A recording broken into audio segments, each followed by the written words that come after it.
విష్ణువుని శపించాననే బాధతో నారదుడు తాను చేసిన పనికి సిగ్గుపడ్డాడు. అంతటా విష్ణువు నారదునితో ఈ విధంగా పలికాడు: ఇందులో నీ తప్పేమీ లేదు, అంతా శివలీల. ఆయన ఎలా ఆడిస్తే అలా ఆడవలసిన వాళ్ళమే గాని మనమెవ్వరమూ స్వతంత్రులము కాదు. భవిష్యత్తులో లోక కళ్యాణార్థం శివేచ్ఛ వలనే నువ్వు నన్ను శపించడం సంభవించింది. నీ శాపాన్ని స్వీకరిస్తున్నాను. నువ్వేం దిగులు పడకు, శివుణ్ణి నమ్ముకో.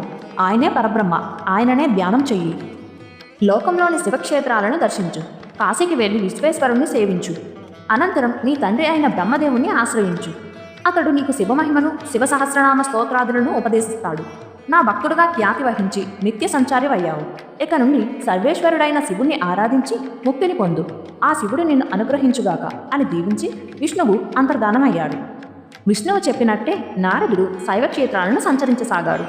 తాను స్వయంవరం సమయంలో శపించిన రుద్రగణాలు వారణాసిలో తారసపడ్డారు. శాప విముక్తి చేయమని కోరారు. నారదుడు క్షమాపణలు చెప్పి శాపాన్ని వెనక్కి తీసుకోలేనని చెప్పాడు.